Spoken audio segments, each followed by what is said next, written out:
I'm guessing we're live. Yes, we are live. Sorry, guys. This is my first time introducing since we've gotten Twitch and YouTube up here. So I'm a little slow. So welcome, everyone. So glad you could be here. Welcome to for Legends.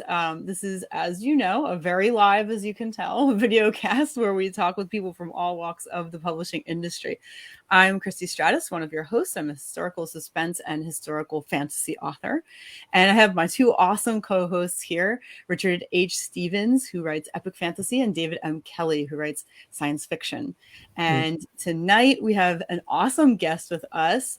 We have Thelma Rocha, and she is a historical fiction author and contemporary fiction. So, we're going to be talking about the differences of writing those two things.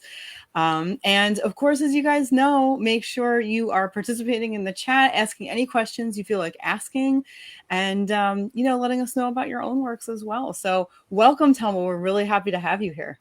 Thank you, Christy. I'm really happy to be here. Thanks Great. for having me. And, we always start out with our guests telling us about themselves. So tell us a little bit about yourself before we get started. So I live in just outside of Paris, in Brantford, Ontario, and married. I have two older boys, 19 and soon to be 25. I have two books out and one on the way. And I work as a systems analyst during the day. That's my full-time job. That's what brings in the money. Certainly not the writing. I do the writing for fun. It's my passion and my love. So, and when I'm not writing, I'm usually just hanging out with friends. I like barbecuing, having meals, enjoying the sun, that sort of thing. And reading, of course, reading is a really, really big hobby of mine as well, in addition to writing. Fantastic. Yeah, so that's pretty much me in a nutshell. I had to ask you something right off the bat. I know that you said, of course, so many writers aren't doing this full time yet. A lot of people do it on the side. Most of us have to, of course. And you called it a hobby. And so I just wondered right off the bat whether if your books started really making enough money for you to live off of them, then would you not call it a hobby anymore? Or is it really it needs to be a hobby? That's actually an interesting question. I love it so much. And I almost fear that if it ever did become a job, that I may not love it as much because then there would be pressure. So right now it's a very stress-free, writing for me is almost therapeutic in a sense. I write, based on how I'm feeling. A lot of the books that I write sort of reflect how I'm feeling at the time. And it's really stress-free. So I don't really know how to answer that. I mean, if my books took off and they started making enough money that I could actually live off of them, I probably wouldn't call it a hobby anymore at that point. But I would tread that lightly. I would be very careful about, saying, that this is what I'm going to do and this is how I'm going to make my living, because I certainly don't ever want it to become a stressful environment for me, because then I just won't want to write anymore. Oh, I can understand that. Yeah, and I think a lot of writers feel like that, at least a lot of writers in the same, boat as me, where, like they have a full-time job and, they kind of turn to writing as just a pastime and a way to, maybe express themselves. Yeah, for sure. I think that's most of us, especially us indie authors. I just wanted to, everyone probably doesn't know this. I met Thelma, I think it was 2019, beginning of 2019, as a member of the Cambridge Authors. Yeah, it would have actually been before that, Richard, because we met before the Angolan Girl came out. Okay. I was still in the process of writing that book when I joined Cambridge Authors. Oh, awesome.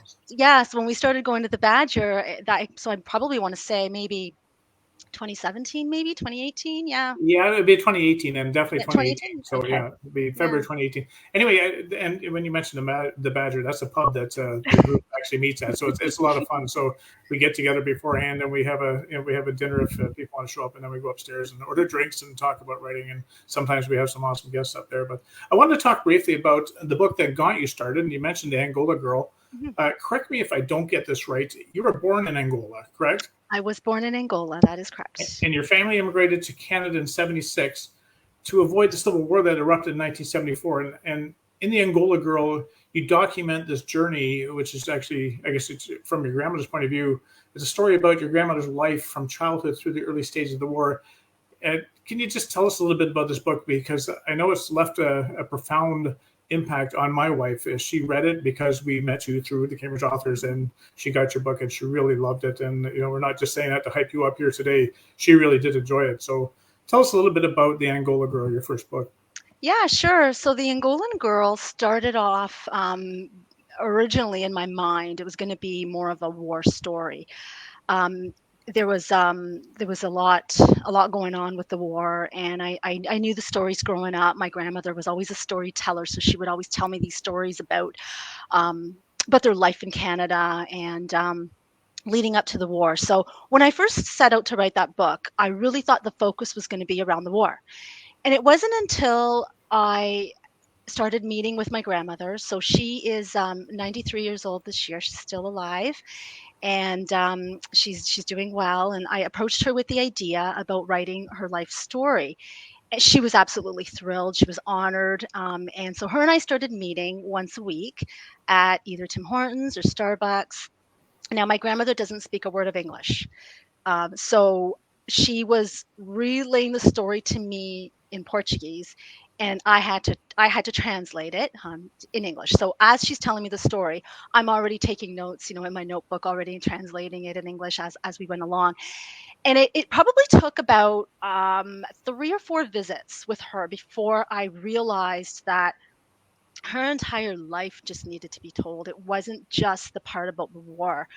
She's such an incredible woman. She is my inspiration. She has been my inspiration my entire life.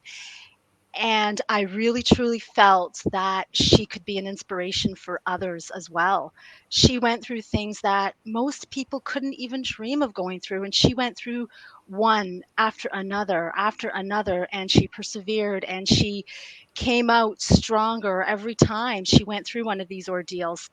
And so initially when her and I started meeting, I wanted to get like a little bit of history around, her childhood, because I didn't want to start the book off in just a war setting. I wanted to give the readers a little bit of, history about her because she's going to be the main character in the book. And I soon realized that her entire life just needed to be told, and it worked out really well because the series of events that she went through, it all kind of led, one thing led to another sort of naturally, and it led to this progression and this build up, and then the war happens, and then that's the big climax, and then we have to flee. And so her life was one that, I mean, you have to read the book to really understand some of the things she's going through. I don't want to certainly give out any spoilers, but um she is an amazing woman, and my hope in writing that was that she was going to be able to inspire others, with her courage and her faith.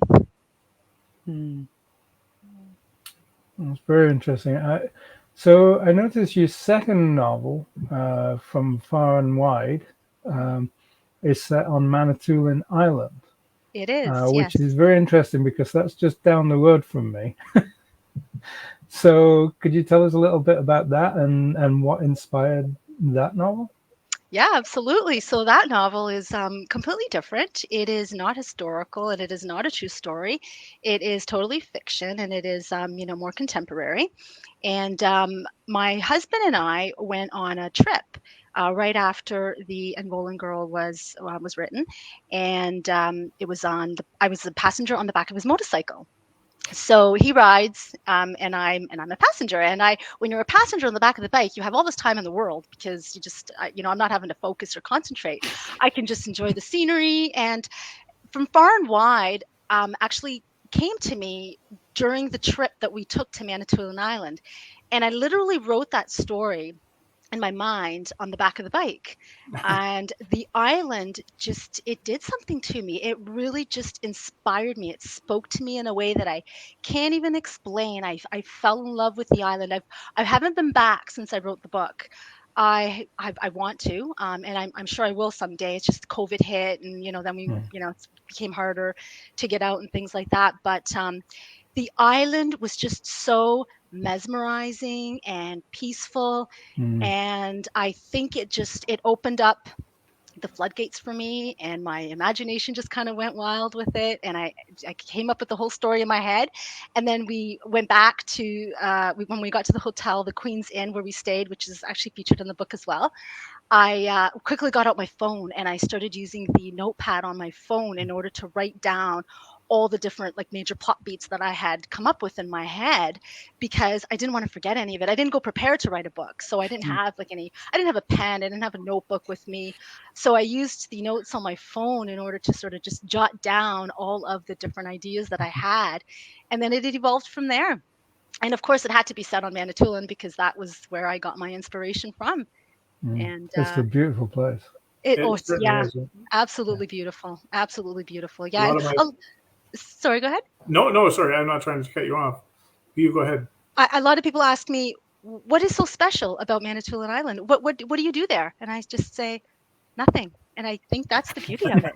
There really isn't much to do other than hike, sightsee, just go for a walk. Fish, yeah. Yeah, swim, fish, boat if you have a boat. I mean, there's not a whole lot as far as, like crazy nightlife. That's not why you go to Manitoulin Island. And I think that was what I really enjoyed about it at that point in time in my life. That is exactly what I needed. Yeah, a lot of my family come from Gore Bay. Yeah. On Manitoulin Island. And I remember my father telling me when he was very young, he lived on a little island called Flower Pot Island, which is between Tobermory and Manitoulin. And I know this is tough for Christy to envision because this is in Canada, but it's just on top of Lake Huron, just before it meets Lake Superior, kind of like it's in Georgian Bay. And he lived on Flower Pot Island, and there was no electricity out there. I remember him telling me the stories about they had no electricity because they were on this little rock in the middle of the bay. But it's actually the world's biggest freshwater island. Yes, it is. Yeah, that's mentioned in my book. There's a lot of like little, facts about the island in from far and wide. Just like little things from the experience that I had, and then the research that I did to like verify some of the facts and stuff. So yeah, I do mention that as well in the book. And I loved Manitoulin Island so much that I've actually considered writing another book set in Manitoulin Island.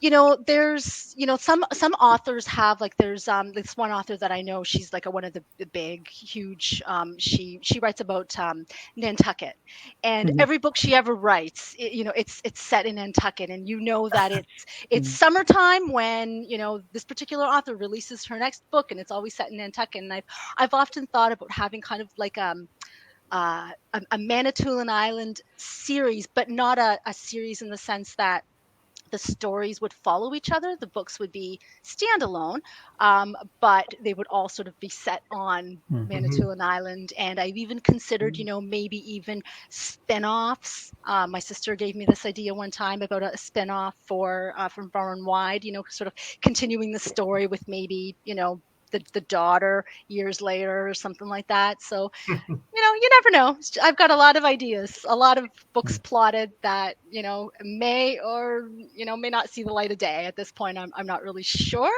But Manitoulin Island had such an impact on me that I've had that thought. Yeah, for sure. So one of our viewers, Alexandra Marie, is asking, are you on Audible? She says you're a fantastic storyteller. Oh, thank you. I am not on Audible, but I'm actually in the process of setting that up, of looking into that. So hopefully soon, my stories will be on Audible. Oh, awesome. And just further to Alexandra, we also love seeing Christy back as well. We missed her show for sure.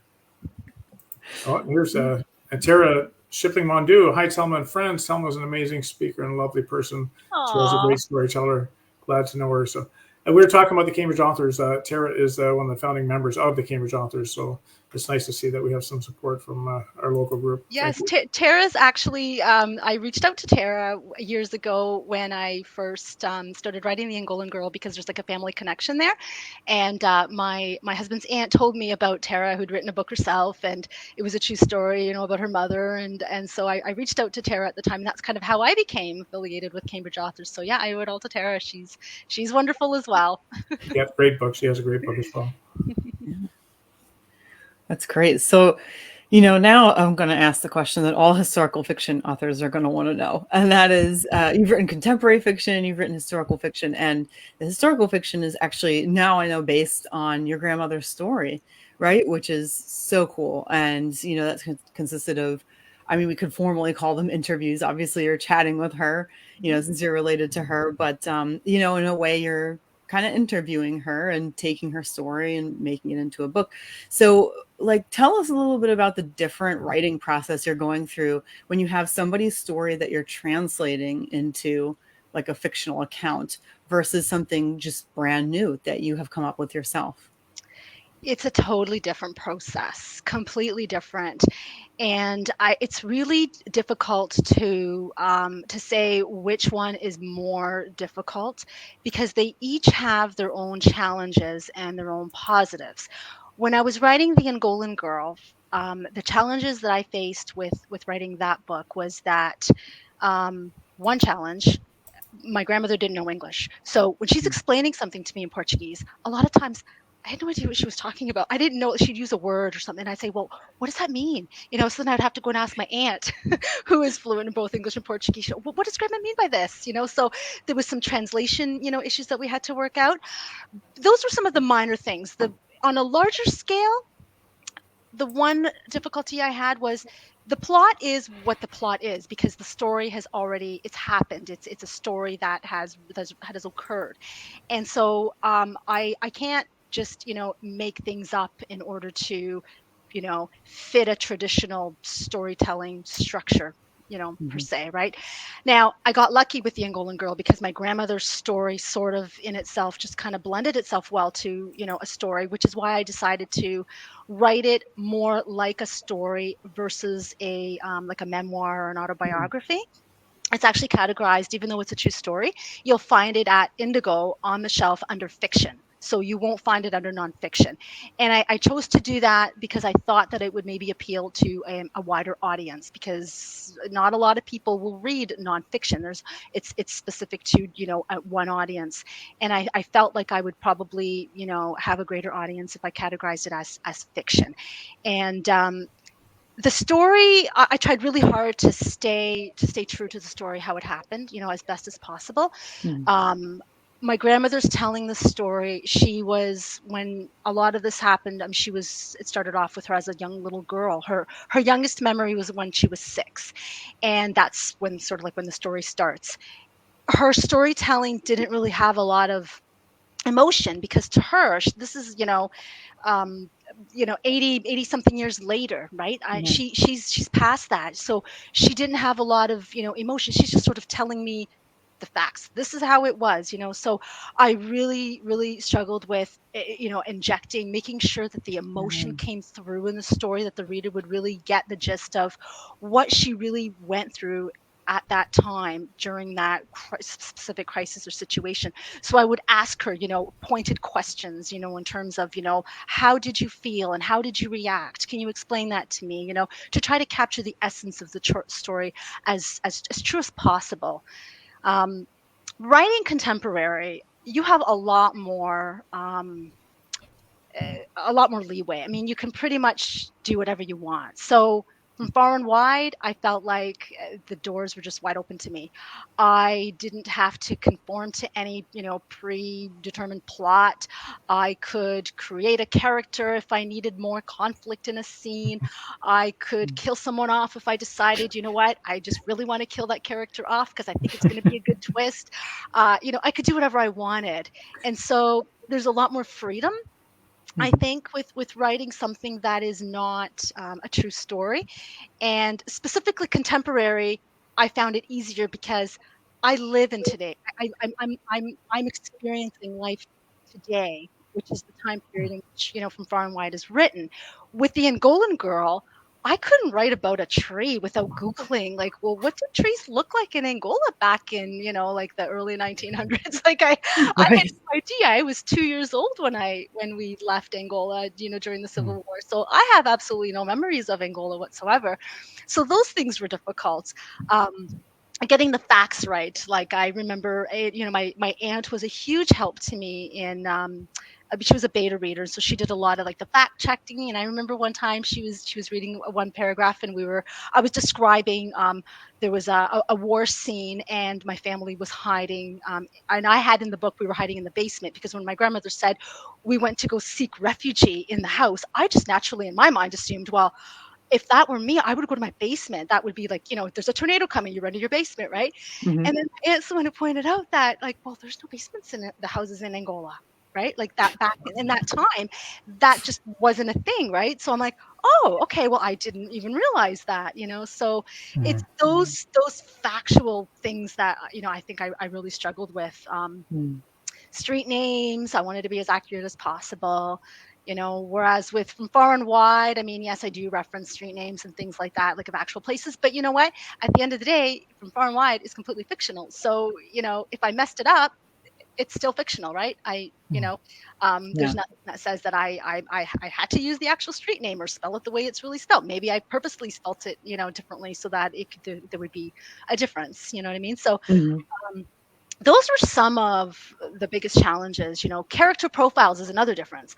I don't have to. Oh, hi, Aunt Rose. That's my aunt who joined. Welcome to the show. Hi, Rosa.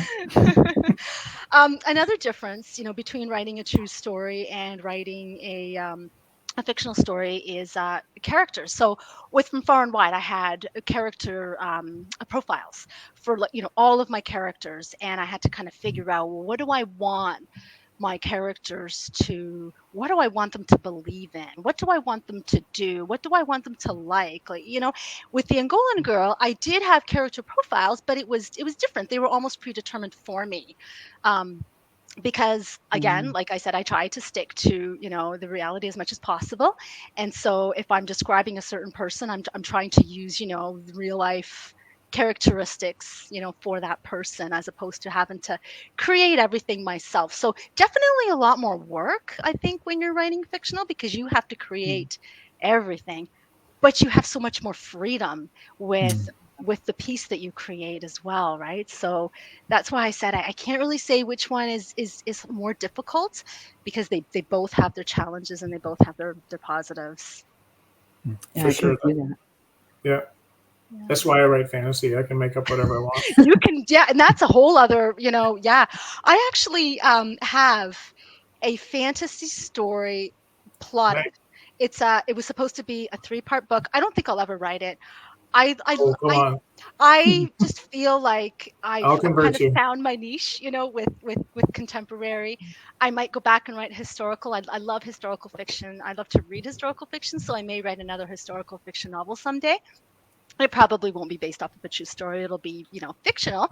But I don't know that I'll ever do anything with the fantasy books, because I just feel like that's a lot. Kudos to you, because fantasy. Oh, come on. We have dragons. You've really got it. You've got to develop not only the plot and the characters, you've got to develop an entire world. Oh, I just make it up. You don't have to develop nothing. And hope they don't call you out on it. I think it's wonderful that your aunt's here. And with her here, you also have your books translated into Portuguese. And how cool is that? I've always thought about translating my books into different languages as well, especially German, because Germany is supposed to be a great audience. What were some of the hurdles you faced in doing so? Because I imagine Portuguese, like any other language, they don't quite translate the same as the English language, or vice versa. So I don't even know how this happened. I'm a true believer that things happen for a reason. You put something out into the universe, and it just if it's meant to be, it's meant to be.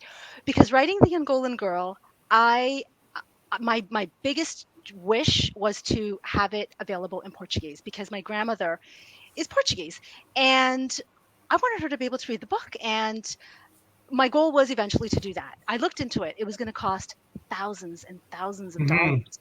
Like, I'm talking to the tune of 20 grand. And I thought, oh my gosh, I'm going to be a long time before I get enough royalties to come up with that kind of money to translate my book. And then there's this woman, a lovely, lovely, lovely woman. Her name is Rhonda Forrest. She's a writer out in Australia, and her and I got to know her through Instagram, through my book account on Instagram. She reached out to me when I was writing the Angolan Girl, because I had made an early post about, just writing it and being a little nervous and not sure. And she reached out to me and offered help. She basically just said, I'm a writer of historical fiction and contemporary fiction, if you have any questions. And she ended up helping me tremendously. She ended up, I would send her early chapters and she would edit them for me, provide me with feedback. And her and I became really good friends. We've never met. 4 years later, she sends me a message one day telling me that there is this Portuguese publisher in Brazil that had just acquired one of her books. She'd submitted it to this publisher, and they were a fairly new publisher. And she said, I know that you want to get your book translated into Portuguese. She says, you should submit your story to them and see if they'll buy it, right? So I thought, what are the chances?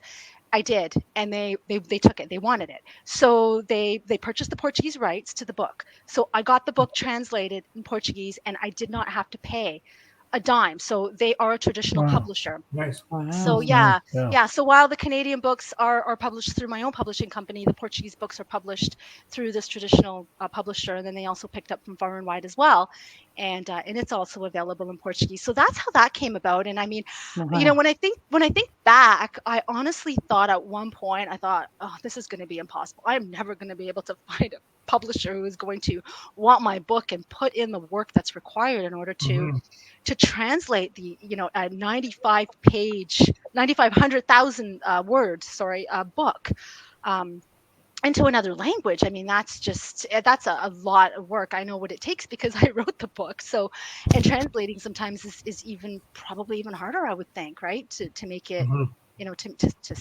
keep it accurate, and then they've got to edit it. So they did everything. They do the translation, the editing, the cover design, and they were so good with the cover. I was so worried because I really wanted my grandmother's photo to be on the cover. And ultimately, they are the publisher. They buy the rights. They could have done whatever they wanted. And they asked me for her photo, and I was just so thrilled when they did that. So they used her photo on the cover, and I think they did a lovely job. So that's how that came about. Awesome. I don't know where I would be with it if I had to do it on my own. It probably still wouldn't be available in Portuguese. So yeah, so I have the publisher to thank for that. So have you been able to read it? I'm sorry? Sorry, Christy. Have you been able to read it? Like, are you can read so Portuguese? Yeah, I can read Portuguese, you know, a little. Like I can, because it's my own book and I know the story, I can read it probably better than if I was to pick up like a regular Portuguese book. Right. So the translation then, did they do it justice? Like, it's hard to I think so. So the publisher is in Brazil. So, and there is like a little bit of a difference with, you know, the language between, you know, like, you know, Portugal and Brazil, but I think they did a good job from what I know. I'm just thrilled that it is, you know, close enough. if that, I mean, they remained true to the story. They I signed a contract that had them a promise that they weren't going to change anything, because that was another worry. And so they put it right in the publishing contract for me that they were not going to change the story. What they may change, you know, what they had to end up changing was things to make the translation come across, because, you know, when you translate something from one language to another, like if you do like a direct translation, it sometimes doesn't come through the same way. You know, so things like that they would have had to have changed to get the point across, or the emphasis across, you know. But yeah, I got really, really lucky with that process. Yeah, really lucky. So I noticed on your latest book, which is out on pre-order now, I believe. Yes. And you're donating your pre-orders to the Ukraine Humanitarian appeal. So could you tell us a little bit about the new book and why you decided to go that route, which is such a generous thing to do? Yeah, for sure. So I always wanted to do something. I wanted to use my platform on Instagram to try to help in some way. And I started seeing posts lately from different, we call them like bookstagrammers, when it's like an Instagram account specifically dedicated to books. And I started seeing a lot of book posts that people were making, where they were featuring, you know, like the Ukrainian colors, so stacks of books and the colors, and they would basically say, you know, for every comment that is left on this post, you know, the creator of the post will donate $1 to, you know, to Ukraine in some form. So I started seeing that a lot. And I thought that's a really good idea, and I participated in a few of them. You know, like would constantly comment on those posts to try to help the creator to generate, you know, more donations. And so I was going to initially do that. And then it just kind of worked out that 28 years was just at the point where I was ready to set the release date. And the idea just kind of came to me, and I'm not really sure how. I just kind of thought, well, I don't do this for the money. I have a full-time job. Writing for me, like we talked about earlier before, it really is just a passion and a hobby of mine. I don't do it for the money. So I decided at that point that I wanted to use my pre-order royalties to help. And so the company that I work for, Texas, the software company, they had an initiative that, and I think maybe this is maybe what kind of got me thinking about doing this, was they had the HR director had sent an email out to all employees saying that if any employee participated in any sort of fundraiser towards Ukraine, that the company would contribute up to $200 for each employee's fundraising campaign. Nice. So when I saw that email, I thought, okay, I got to get on that. I definitely have to do something. So that sort of solidified my decision to say, okay, I'm going to do it. It's going to be my pre-order royalties, and I'm going to donate. And so the company will be contributing $200 as well towards it. So I started pre-orders. I believe the pre-orders went up the first week of May, I think, was when I first announced the pre-orders. So I've been collecting pre-orders since then. So it hasn't been quite a month yet, probably about 3 weeks. And the book comes out on June 24th. So I'm basically going to let it run right up until a release day. And then at the point of release day, then what I'll do is I'll log in. I don't know how many pre-orders I've accumulated yet. Ingram Spark, the distributor, I love them, but the reports that they have aren't the greatest. So I literally have to wait a month. So pre-orders that were collected in May will be reported to me, I'm hoping now, the first week of June. So they say they're always kind of like a month behind. So I should know, by next week how many pre-orders I have for May. And then in July, I'll know how many pre-orders I had for June. So then I'll know the total, and then I'll be able to figure out how much I've accumulated and send off the check. But I'm going to let it run right up until the pre-order day, and probably even till the end of the month, because I'm thinking it's going to be easier to figure out what were the total sales for the month of June, as opposed to try to figure out the cutoff of the 24th. So I'll probably let it run right up until the end of June, and so we'll have 2 months worth of calculating pre-orders, and we'll see what we can do. And then I will be donating it to the humanitarian appeal through Red Cross for Ukraine. Awesome. That's wonderful. Yeah. So I feel good about doing that. I feel lucky that I'm in a position that I can do that. So I don't, like I said, I don't do it for the money. So I'm lucky in that sense that I'm able to do this. And the story itself, 28 Years, is another contemporary book. It is fictional, all fictional. And interesting enough, this is a story that I actually started writing way back before I even had kids. So my oldest boy is going to be 25. So I started writing this book a long, long time ago. And I got to a point with it where have you ever heard the term of imposter syndrome? Yeah. So we live it. Yeah. So imposter syndrome at that point really kicked in. And I thought, who the heck am I to think that I can write a book? This is just ridiculous. This is crazy, And I completely just scrapped it. I thought, you know what? Just stick to reading. You're better at reading than writing. And I forgot about the book. It sat on my laptop, like one of my really old laptops, and then I'd get a new laptop years later, and I'd be like, I'm going to take that story and I'm going to put it on a thumbnail, and I'm going to put it over onto the new computer just in case, who knows. And then I remember the point where I actually deleted it. I actually deleted the file. I said, you know what? This is never going to materialize in anything. I'm never going to finish this. And I deleted it. It was completely gone. And it stuck with me. The story stuck with me. And then I was working out with a really good friend of mine. We were in my gym working out, and she started telling me about a story that had not a similar plot line, but there were some similarities. And she got me thinking about the story that I started writing all those years ago. And I thought, maybe there was something there, because mine's got a bit of a twist to it. It's not the traditional, and I don't want to give away any spoilers, but it's not the traditional story that you would think it's about, what that particular subject matter is about. Mine has a little bit of a twist. So, it's told from a different perspective. And so I thought, maybe there's something there. And so I started revisiting it, and I started rewriting it. Now it's changed quite a bit compared to when I first started writing it. It's changed. It's probably a totally different book. So I don't regret deleting the original manuscript. In fact, I'm kind of glad that I did, because if I still had that old manuscript, I probably wouldn't have continued with the story, because I was writing that at a time when I was not, a very I didn't know what I was doing. I had never written anything before. No one had looked at it. It was very, very rough draft, and I didn't know about the things about writing that I know today. So it was absolutely riddled with all of the things that you are not supposed to do that identify you as a novice writer.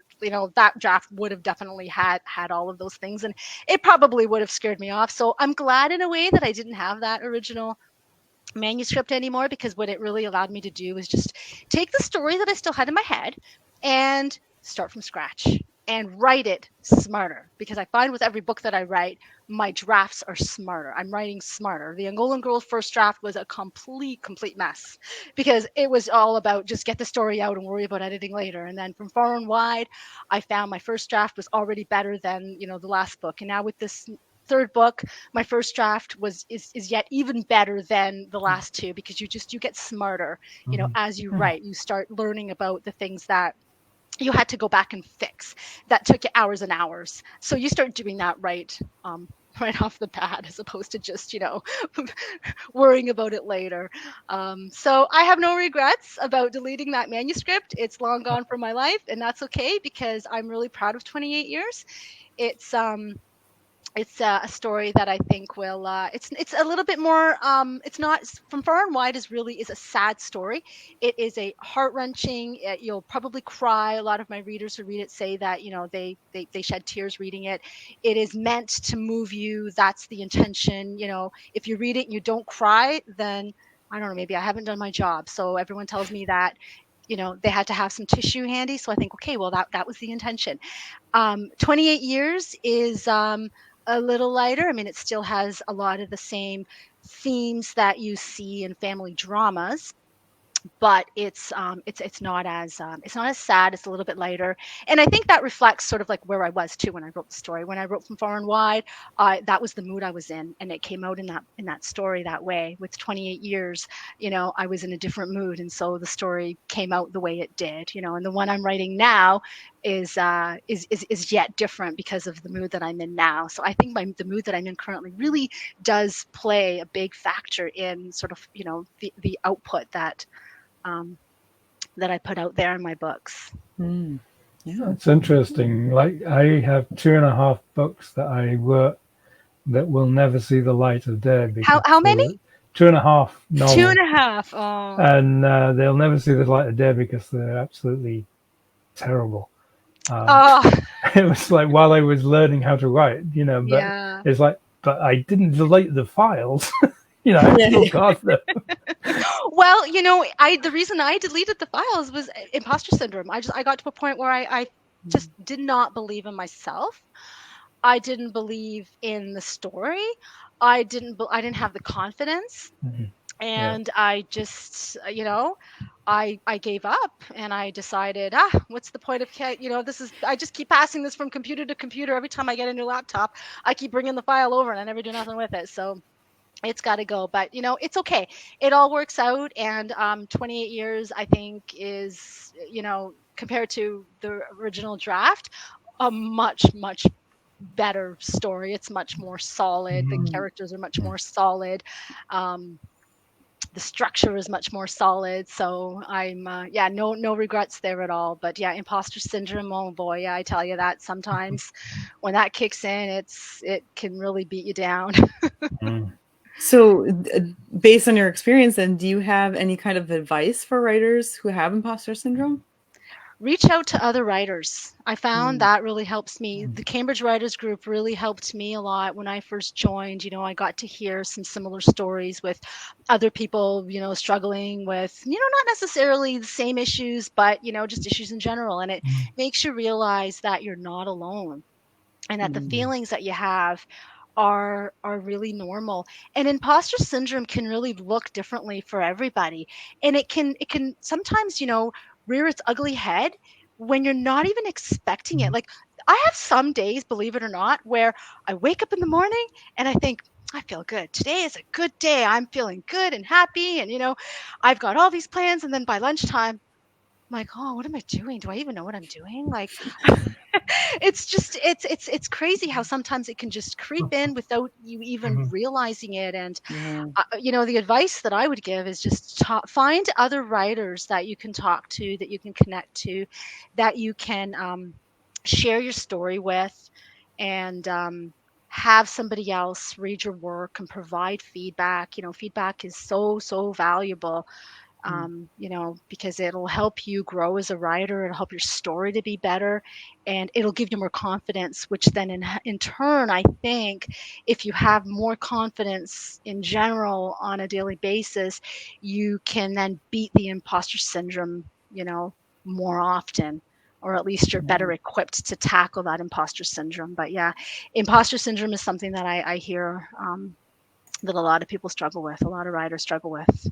Yeah, unfortunately. Yeah, and that's why writing groups are so imperative and so important to writers, because writing is such a lonely thing, right? Yeah. Such a solitary, hobby, or just you're by yourself. And so if you can engage other writers and meet up with other writers, and now that COVID's done, I'm hoping to maybe our group, I'm really hoping that our group can start meeting in person again. I know we do like the monthly virtual chats and stuff, and those are great, but sometimes it doesn't beat that, just in person.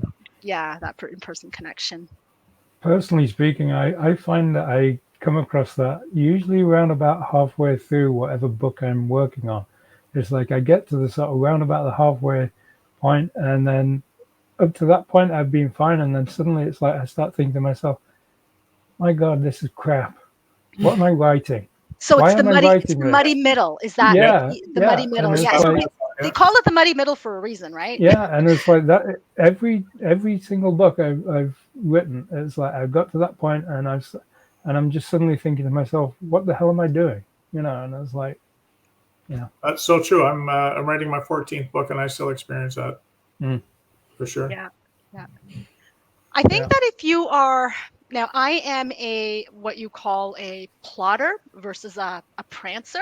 So a plotter is someone who writes a book knowing the start, the middle, the end, and all the major plot beats, and all the character profiles are defined, and I sort of know where I'm going.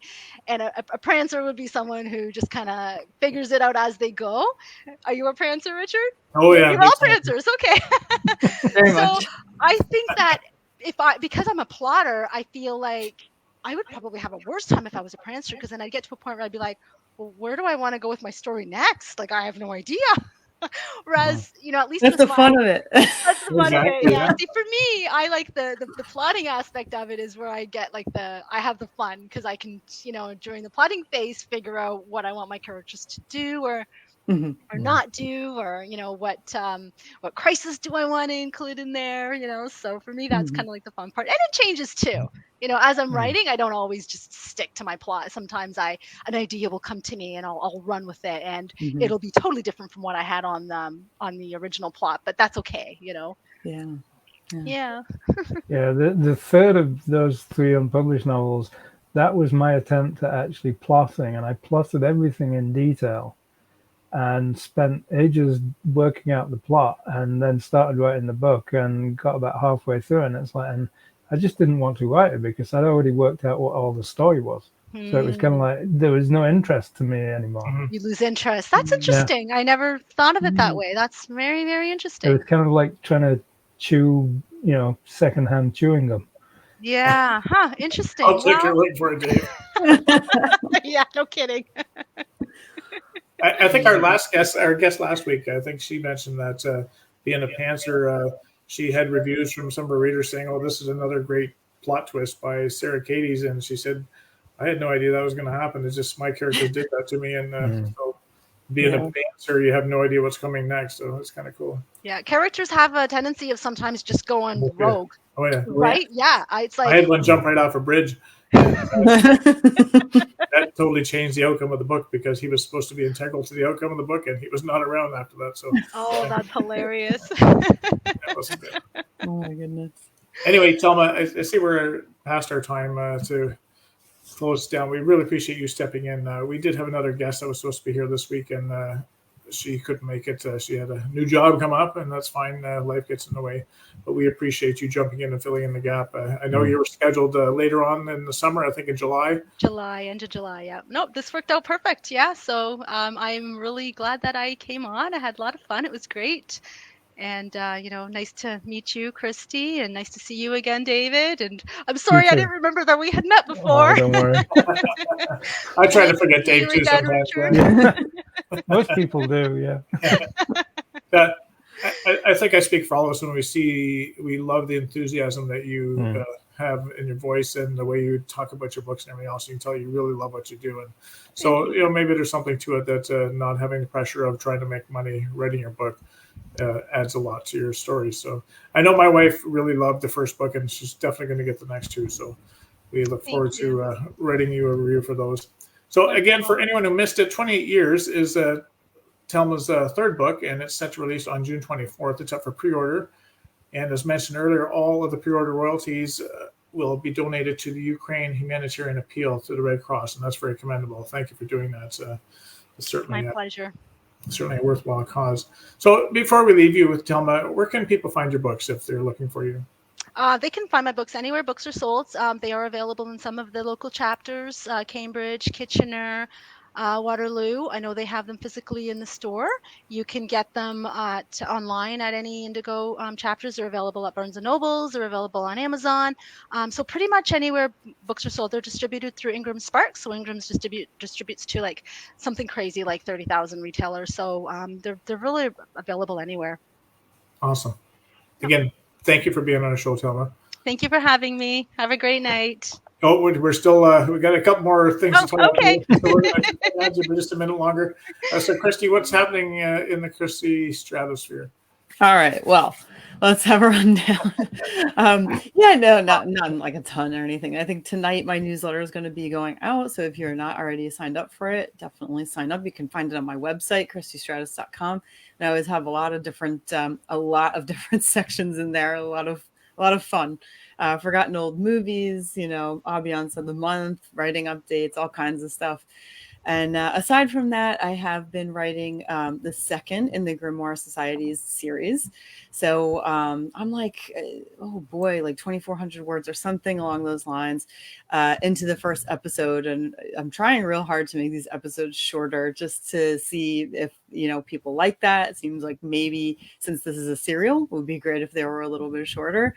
And boy, these characters just keep going. So we're going to see how long it ends up going. But I'm having a great time writing it. It's starting out just as exciting as the first one. So, that's where that's at. And I'm about to start working with a cover designer for the paperback and full ebook of Grimoire Society of Dark Acts, the first book in the Grimoire Society's series. So that is pretty much what I've been doing this week.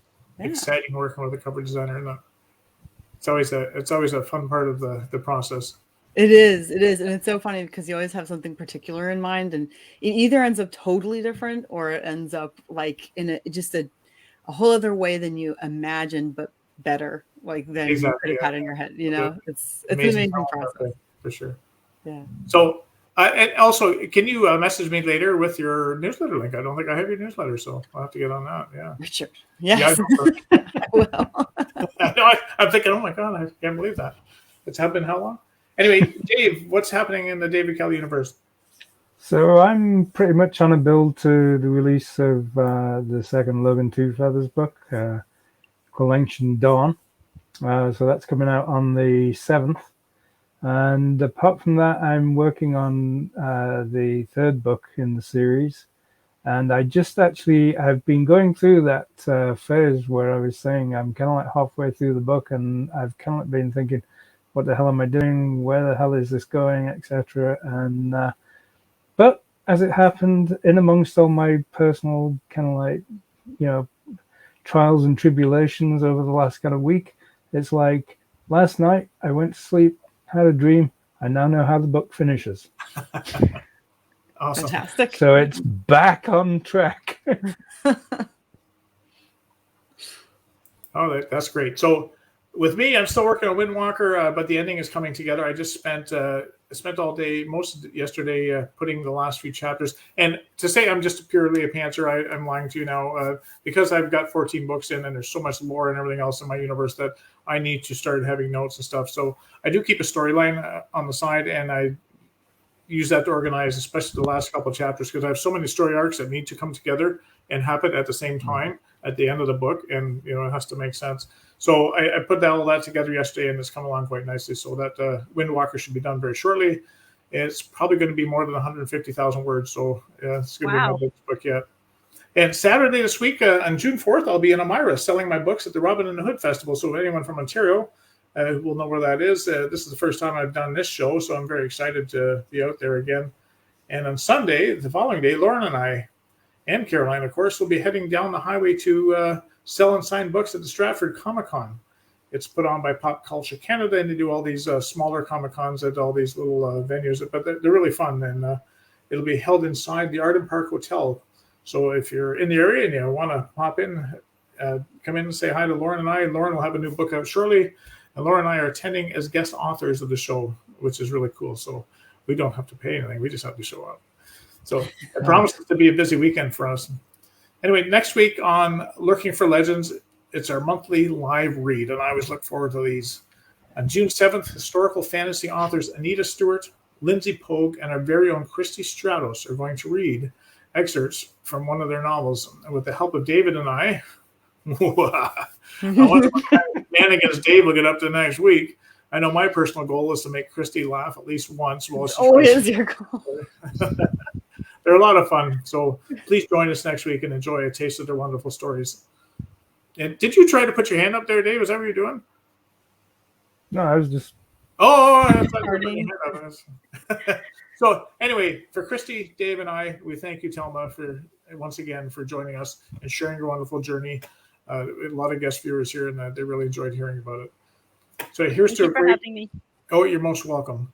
And here's to great success for going forward with your books. And I hope you do start making a lot of money on them and still enjoy writing them. So thank you. Until we meet again, everybody, take good care. Good night. Good night.